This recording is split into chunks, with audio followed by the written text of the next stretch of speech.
Hey, hey, hey. I am live. I don't think anybody is here, but I'm back. For those of you who will be popping in or catching the replay, I am Tika, the original, uh, also known as Natika Johnson. And it has been a minute since I've been on YouTube. Really, even since I've been live. Like, have I ever gone live? I don't know. I don't know. Anyway, I look a whole mess, you guys. Whoa. Oh my gosh. Okay, whatever.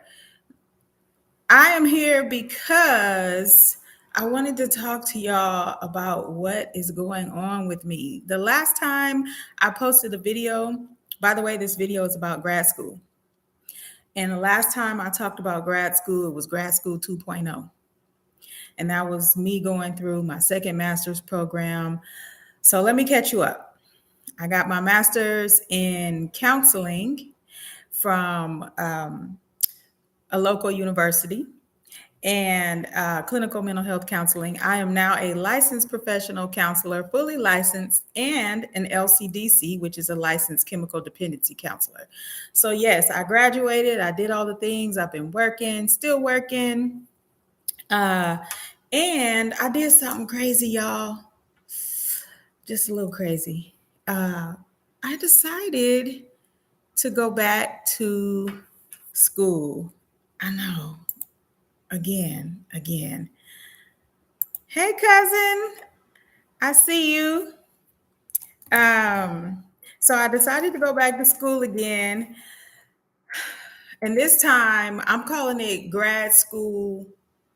What did I say I was calling it? Grad school PhD or bust. So I am going back to get my PhD. Now, let me tell you why. A little story time. So I really have wanted to get my PhD since I was like 16 years old. My goal at the time was to become a clinical psychologist, and I wanted to work with children. Like that was it, my big goal. And then, of course, life happened. All sorts of things um, came up along my path. I went to grad school the first time, ended up getting married like a couple of months after I got that first master's degree. And then came the children and life changes and all sorts of things. And so I put it on the back burner. And then I lost interest and thought, I'm not even going to go for my PhD. It's not necessary. I'll be fine. I can still do what I want to do and be who I want to be, so to speak, without it. And I was doing all the things. I was mothering and wifing and working at different points along the way. But anybody who pursues their PhD or who has already earned their PhD can tell you that when you have that desire, that burning desire deep down inside, it never really goes away, right? So I made all sorts of, I don't know, reasons. I came up with all these reasons why I could still be successful and do all the things without it.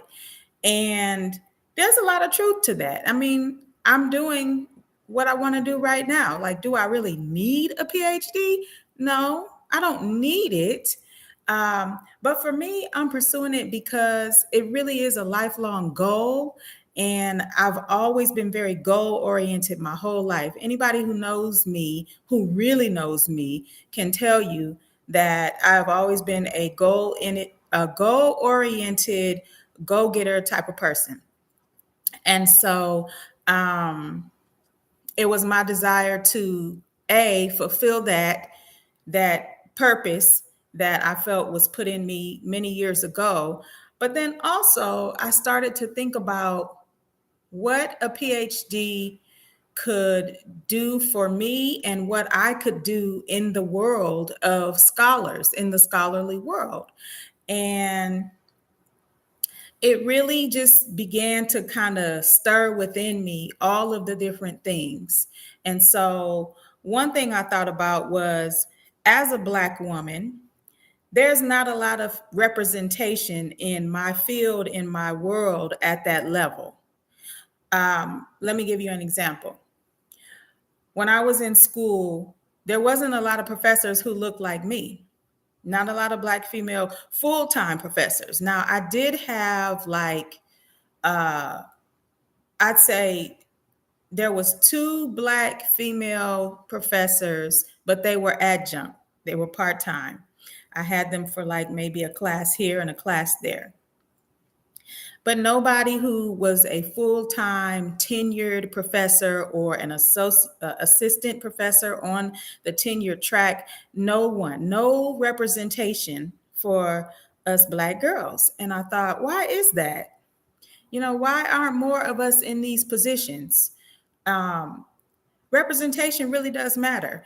And so it always kind of sat there with me, and I wondered, is there a reason behind that? Is there something that I don't know? Is there something I should know? Is there something I need to be aware of? Um, so that was one thing, representation. And then also, I thought about the clients that I serve, and I thought about just all of the systemic issues, whether it is with my client base, statewide, nationwide. I thought about the social injustices. I thought about populations who are marginalized and disenfranchised, meaning they don't have the same equality to reach or even engage in mental health care for a variety of reasons. And then I thought about the stigma, because there's still a big stigma within the Black community about mental health. A lot of people, even though barriers are breaking down, let me just go on and put that out there. There are a lot of barriers that are um, being torn down little bit at a time. More people are becoming more receptive to counseling and therapy and calling somebody when they need help. It's not as taboo as it used to be, but trust and believe, it's still taboo out there. There's still some stigmatization, and there's still a lot of hesitation on different cultures' behalfs. And I'm speaking for the Black culture, because I mean, that's who I am, that's who I represent. But I also know this to be true in a lot of Latino cultures because of the clients that I've served before who've shared things like that. And also in Asian cultures, and not Asian just meaning like, when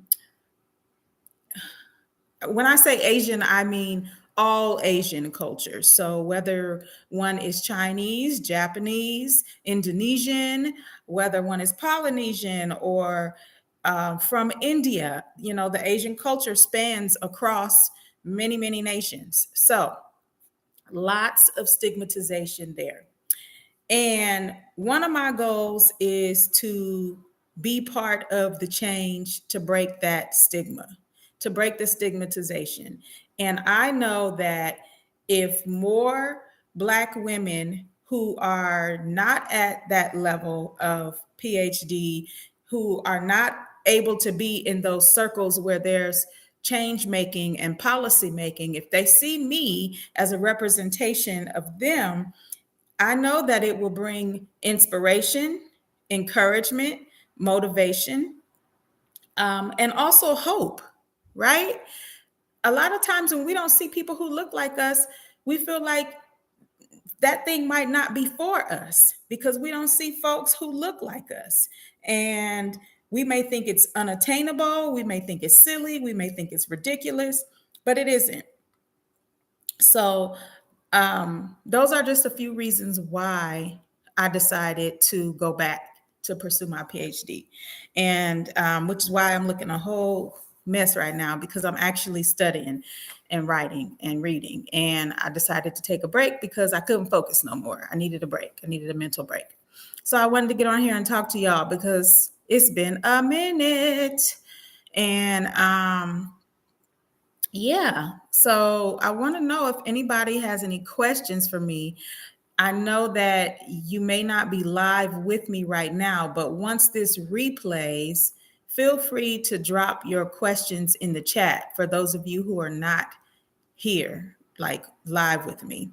If you are live with me and you have questions, feel free to drop them in the chat as well. What else did I want to talk about? I don't know. Oh, I know what I want to talk about, y'all. Doc school is it's different. It is different. It's challenging. It stretches me in a way that I haven't necessarily been stretched before. No, that might not make a whole lot of sense. But and I'm just in the beginning of my journey. So there's a lot of things that I haven't even experienced yet that's coming down the pipeline. But just being a couple of weeks in, yeah, I am starting to see why um, there's not more people, more PhDs in the world. I believe the last time I checked the statistics, um, it's like 2% of the world's population, or maybe it was the nation's population. I don't know. 2%, it might be 4% now. I need to double check my stats. But a very small percentage of people or of the grand population were PhDs. So that says a lot about um, the rigor and the challenges of pursuing this terminal degree. So yeah, thank you, Rachel. Girl, I'm gonna keep going. I'm gonna keep plugging away. It's I'm definitely not gonna quit. I might kick and scream and cry, but I'm not gonna quit. I'm gonna keep going. So I don't really have anything else to talk about. I just wanted to pop on here real quick because I needed a brain break and I wanted to share with y'all and encourage and motivate and hope that somebody, even if it's just one person, is inspired to go for their PhD or maybe go for a degree, period. It doesn't even have to be a terminal degree. That's just the path that I happen to be on. But there's people out there who haven't even earned their bachelor's degrees or their master's degrees or even associate degree, right? Because there's so many different levels, there's so many different challenges that happen in our lives. But I'm here to tell you it's so worth it on the other side. And if you think about just expanding your mind to, it's not just a degree, but how can you be impactful with that extra level of knowledge and expertise and challenge? You'll be so changed by this experience of earning a college education, a college degree. It will not just allow you to impact others, but it's going to impact you and change you in ways unimaginable. Um, so, yeah, yep, you got that right. You got that right, Rachel. Uh, so, yeah, I just wanted to encourage y'all to say that you can do it. You can do it. And oh, that's what I wanted to say. So, one of my goals for this channel, because I know I've been really, really quiet on my YouTube page, trying to figure out what I want to do, what direction I want to go, all the things. And now that I am on this journey, it's just even more ridiculous trying to figure out how can I grow my channel. So what some of my thoughts are, and y'all tell me what some of your thoughts might be for what you want to see content wise. I am thinking about using this platform as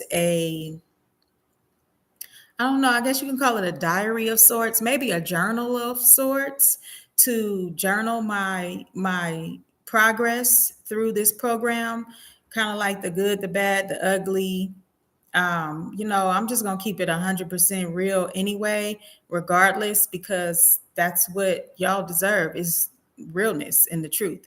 And that's who I am. I don't know how to be anybody I'm not. So I'm thinking about doing that just to kind of give like regular, I don't know what regular is gonna look like. I don't know if that's gonna be weekly.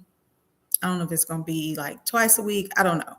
But journaling of some sort so that y'all can come along with me on this PhD road and experience things through my eyes and ask questions along the way. I may not have all the answers. I know I won't have all the answers, but I certainly will do my best to answer whatever questions you may have. And whatever I don't know, I can certainly find out. What else? I'm also going to, well, one of my goals is to start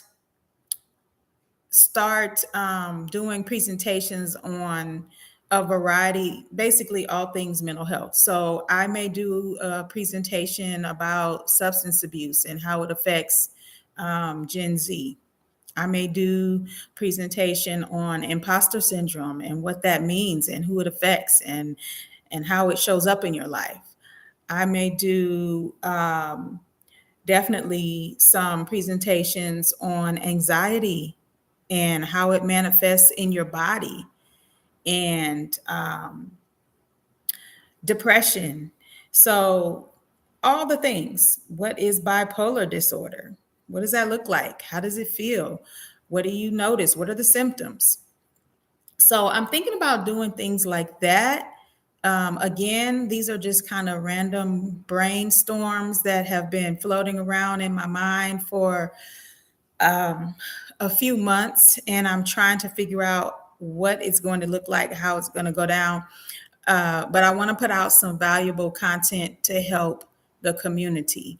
And when I say the community, I mean all of y'all in the YouTube world, in my YouTube community, my tribe, my people. Uh, so yeah, if any of this sounds good to you, leave me a comment below. If there's anything like in the mental health space that you're curious about, you want to know more about, you got questions about, leave me some comments. If there are particular topics you want me to cover, I'll take those ideas as well. Leave me some comments below. And yeah, I'm gonna see what happens. I'm gonna put some stuff together, and I figure I'm always at my laptop anyway, doing work, forever reading, writing, so I might as well create some valuable content for y'all along the way. All right. I am going to get out of here. I've been on for almost 20 minutes. So if there are no questions or comments, I'll catch y'all later. I don't know when I'll be back. Maybe in a few days, maybe in a week. I got to figure out how to let y'all know that I'll be live. But I'm about to get back to the books. Well, back to the writing and, all that stuff. Good to see y'all. See you soon on the screen in my next video. Peace, love, and blessings. I'm out.